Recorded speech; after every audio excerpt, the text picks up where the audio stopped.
You are 12 years old and you run errands for the men on the corner. Not illegal errands.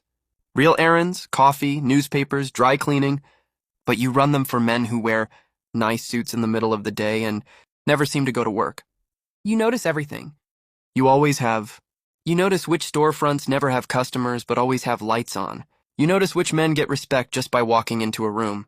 You notice that nobody on this block ever calls the police for anything. One of the suited men notices that you notice things. He gives you an extra $5 one day and says you have good eyes. You don't know it yet, but that $5 just changed your life. 6 years later, you are 18 and you are officially associated with the Moretti family. Not a member, not yet. Associates are not members. They are prospects. Unpaid interns in organized crime. Your job is to be useful and to not ask questions. You drive men places without being told where you are going. You wait outside buildings for hours without being told what is happening inside. You deliver envelopes without being told what is in them. You learn the most important rule of this life before anyone has to teach it to you. The less you know, the safer you are. After 2 years, they start paying you. Not much, but enough to know you are on the right path. At 24, they make you. Making means you are now a fully initiated member of the family, an official soldier, a made man. The ceremony is quiet, old-fashioned. You prick your finger and burn a small card. You swear an oath, omerta, silence above everything. From this moment, you are in for life. There is no resignation letter in this business. As a soldier, your job is to earn and to kick up. You run a small crew. 3 guys. You are responsible for their earnings and their behavior. Every week, you take a percentage of everything your crew earns and give it to your capo. The capo takes his cut and sends the rest up to the boss. This is how the family makes money. Everyone earns. Everyone kicks up. The money flows upward like water. You are earning $30,000 a month, more than your father made in a year. Your mother thinks you are in construction. You are in construction, just not the kind she means. 7 years as a soldier and you are promoted to capo. A capo runs a crew of soldiers, anywhere from 10 to 30 men depending on the family. You are now management. Your job is not to get your hands dirty. Your job is to manage the men who do. You oversee gambling operations, loan sharking, extortion of local businesses, construction contracts that never quite get built properly. The money coming through, your hands every month would make a bank. Manager's head spin. You have a legitimate business as your front. A restaurant. The restaurant is actually good. You hired a real chef. This was not planned, but you are glad it happened. You have a wife now, 2 kids, a house in a good neighborhood. Your kids go to private school. Your wife thinks you are a successful restaurateur. She's not completely wrong. She is just missing the other 40% of the income. Problems come with the rank. One of your soldiers gets arrested. You spend 3 days making sure he has a lawyer and will not talk. He doesn't talk. The lawyer is very good. The lawyer is also very expensive. That comes out of your pocket. That is the job. At 39, the boss calls you into his office alone. Just the 2 of you. No one else in the room.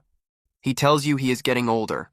He tells you he needs someone he trusts completely to run the day-to-day operations. He tells you that person is you. You are now underboss, second in command of the entire family. Every capo reports to you now. Every operation flows through you. The boss handles relationships with other families and the political connections. You handle everything else, which means you handle everything. Disputes between soldiers. Territorial conflicts with rival crews. Corruption payments to the right people in the right offices. You are the reason this family runs smoothly. You are the engine nobody sees. The FBI has a file on you now. Not enough to act on. But they are watching. You change your routines. You change your phones. You become harder to predict. You have survived this long by being careful. You intend to keep surviving. The boss asks you to step sideways. Not down, sideways. There is a difference and it matters. The new underboss will handle operations. You will handle something more valuable. Wisdom. You are now the Consigliere, the counselor. The one man every boss needs and almost no one respects enough to actually have. Your job is to think clearly when everyone else is emotional.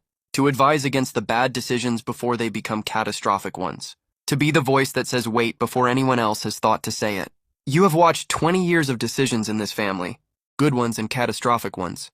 You know the difference between a problem that solves itself and a problem that explodes. Most problems solve themselves if you give them 3 days and do nothing. The boss listens to you more than anyone else in the family. which makes you the most powerful man in the room who nobody considers dangerous. That is exactly where you want to be. The old boss dies on a Sunday morning, in his sleep, peacefully, which is not how most men in this life go. The family meets within 48 hours. You are elected boss unanimously, not because you are the most feared, because you are the most trusted. And in this business, trust is rarer and more valuable than fear. You now run a family of 200 men across 3 cities. You have relationships with 4 other families, political connections in City Hall and the state legislature, judges whose careers you funded, police captains who look the other way. The money is almost abstract now, more than you could ever spend. But you don't live extravagantly. You drive a modest car. You eat at your own restaurant 3 times a week. You go to church on Sundays with your wife. You are the most powerful criminal in the city and you look like someone's grandfather. That is the point. That has always been the point. The FBI has been investigating you for 11 years. They have never been able to make anything stick. You are too careful, too patient, too old at this to make young mistakes. You think about retirement sometimes. Then you think about what retirement means in this life, and you go back to work. You started running coffee for men in nice suits when you were 12 years old. 38 years later, you are one of those men. The neighborhood looks the same. The suits look the same. Only you know how different everything underneath actually is.